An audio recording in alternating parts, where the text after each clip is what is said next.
अस्सलामुअलैकुम स्टूडेंट्स। अब हमारे पास है second part states of matter का। तो फर्स्ट पार्ट में मैंने पढ़ा था लिक्विड, सॉलिड, गैसेस और प्लाज्मा के बारे में। तो फर्स्ट पार्ट में हमारे पास एक और भी चीज़ थी सॉलिड के बारे में। हमारे पास सॉलिड की दो टाइप्स हुआ करती हैं,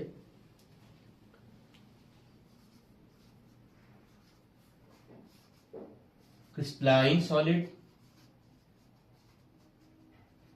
और एमॉर्फस सॉलिड।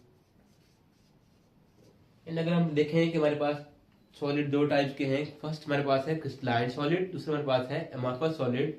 तो क्रिस्टलाइन हमारे पास वो सॉलिड्स हैं जिनमें हमारे पार्टिकल्स हैं, जिनमें तो वो हाईली ऑर्डर्ड है। हमारे पास हाईली ऑर्डर्ड पार्टिकल हमारे होंगे क्रिस्टलाइन में। ये हमारे पास मोस्ट इनकम्प्रेसिबल स्टेट होगी सॉलिड की।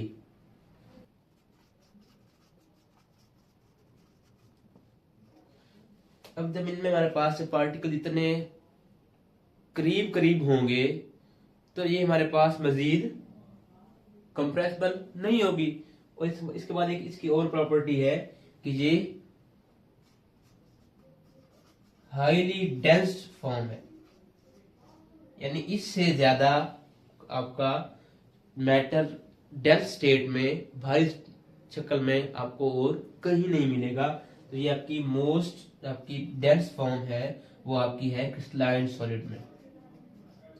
यानी इसमें हमारे पास जो पार्टिकल्स होंगे वो परफेक्टली अरेंज होंगे, और जब परफेक्टली अरेंज होंगे तो उनमें इंटरमोलर फोर्सेस वो मैक्सिमम होंगी, यानी उनमें कंप्रेसिबिलिटी के चांसेस नहीं होंगे, और उनमें डेंसिटी होगी हमारी सबसे ज्यादा होगी। नेक्स्ट हमारे पास डेंसिटी होगी क्रिस्टलाइन सॉलिड केस में। हमारे पास सॉलिड है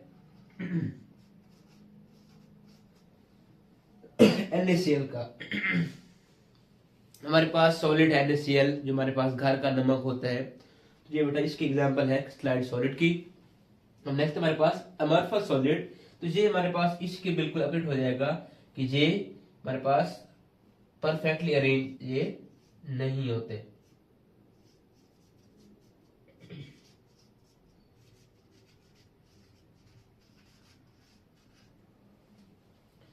अब ये कुछ ना कुछ कंप्रेसिबल होंगे। जैसे हमारे पास अगर हम देखें इसके एग्जांपल में, तो ये है जैसे सॉलिड है, जैसे हमारे पास ग्लास है। तो ग्लास इसी के एग्जांपल में आता है अमॉर्फस सॉलिड की एग्जांपल में, क्योंकि हमारे पास ग्लास के केस में पार्टिकल्स परफेक्टली अरेंज नहीं होते। आल्दो ये सॉलिड होता है, पार्टिकल्स इसमें अरेंज होते हैं, लेकिन परफेक्टली अरेंज नहीं होते। यानी पार्टिकल्स एक फिक्स शेप में नहीं आ पाते, तो उसे हम कहते हैं अमॉर्फस सॉलिड। जैसे हमारे पास ग्लास है, जैसे हमारे पास प्लास्टिक है, तो ये हमारे पास आते हैं अमॉर्फस सॉलिड में। हम नेक्स्ट मूव करते हैं अपने टॉपिक पे, जो था अदर स्टेट्स ऑफ मैटर। यानी इन सॉलिड, लिक्विड, गैस, प्लाज्मा के अलावा हमारे पास जो और स्टेट्स हैं बेटा, हमारे पास वो दो टाइप्स की हैं। एक है इंटरमीडिएट स्टेट और दूसरा है हमारे पास एक्सोटिक स्टेट। इंटरमीडिएट आपके पास वो स्टेट्स हैं जो आपकी इन सॉलिड, लिक्विड और गैस के बिटवीन जो स्टेट्स होती हैं। हमारे पास फर्स्ट है सुपर क्रिटिकल फ्लूइड्स। अगर हम देखें इसमें तो फ्लूइड्स क्या होते हैं? फ्लूइड्स बेसिकली हमारे पास होते हैं, हम लिक्विड और गैस इन दोनों को फ्लूइड कहा करते हैं। तो आपके पास ऐसी स्टेट मैटर की जिसमें हमारे पास दोनों लिक्विड और गैस दोनों की हमारे पास प्रॉपर्टीज होंगी, तो उसे हम कहेंगे सुपर क्रिटिकल फ्लूइड्स। तो ये हमारे पास है जो सुपर क्रिटिकल हमारे पास जो फ्लूइड्स हैं, ये मोस्टली यूज होते हैं यानी उन जगहों पे जहां हमारे पास जो हमारे कन्वेंशनल सॉल्वेंट्स जहां पे यूज नहीं होते, तो उनकी जगह पे सपोज अगर हमारे पास कोई ऐसा मीडियम है कि जहां पे हम वाटर को यूज नहीं कर सकते, ठीक है, तो हम वहां पे यूज करेंगे हमारे ये सुपर क्रिटिकल फ्लूइड्स। इसको अगर हम इस जगह पे यूज कर जाते हैं वाटर को, कि जहाँ पे वाटर की डायरेक्ट उसका कांटेक्ट हो जाए आपके इलेक्ट्रिक करंट से, इलेक्ट्रिसिटी से, तो उससे हम बचाना चाह रहे हैं, तो हम उस केस में हम सुपर क्रिटिकल फ्लूइड्स यूज कर सकते हैं। हमारे पास इस एग्जांपल है सुपर क्रिटिकल कार्बन डाइऑक्साइड। अब नेक्स्ट हमारे पास है लिक्विड क्रिस्टल। ये आपकी वो प्रॉपर्टी, ये आपकी वो स्टेट है जिसमें हमारे पास लिक्विड की भी प्रॉपर्टीज हैं और क्रिस्टल्स यानी लिक्विड और सॉलिड दोनों की हमारे पास प्रॉपर्टीज होंगी, तो उस स्टेट को हम कहेंगे लिक्विड क्रिस्टल स्टेट। अब ये आपकी काफी कंप्रेस स्टेट हुआ करती है। अब इसके एग्जाम्पल में हम देख सकते हैं कि मोस्टली आपके पास एलसीडीज, आपने नाम सुना होगा, आजकल तो एलईडी का क्या यूज हो रहा है, तो एलसीडीज अगर हम देखें तो वो बेसिकली इन्हीं से मिलके बनी होती है, लिक्विड क्रिस्टल डिस्प्ले। यानी उन डिस्प्ले में, उन मॉनिटर्स में, उन स्क्रीन में जो आपकी एलसीडी वाली स्क्रीन हुआ करती थी, उन स्क्रीन में हमारे पास लिक्विड क्रिस्टल हुआ करता था। इससे हमारे पास जो वॉचेस हैं, क्लॉक्स हैं,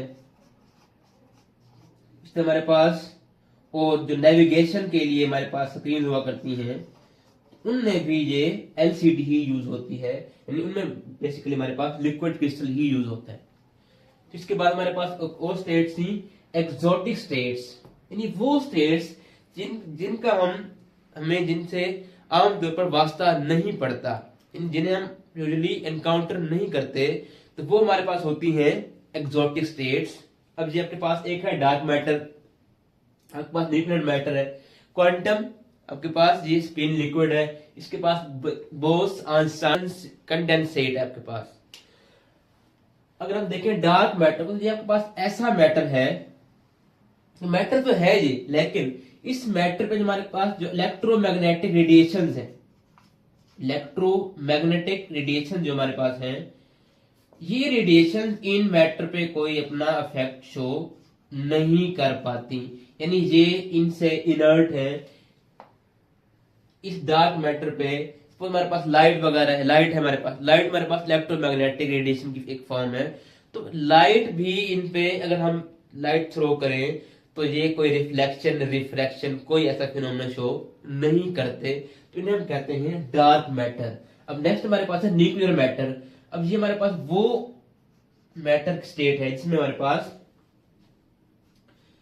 प्रोटॉन्स, न्यूट्रॉन्स, इनके रिएक्शन हमारे पास होते हैं, यानी बेसिक हमारे पास प्रोटॉन और न्यूट्रॉन्स, ये इनकी एक कलेक्शन होती है, एक इनकी हमारे पास एक एक्यूमुलेशन होती है, तो वो उसे हम देखते हैं न्यूक्लियर मैटर में। अगर आप जानते होंगे कि न्यूक्लियस में क्या होता है, हमारे पास प्रोटॉन्स और न्यूट्रॉन, उससे ही हम स्टडी करते हैं अपने न्यूक्लियर मैटर में।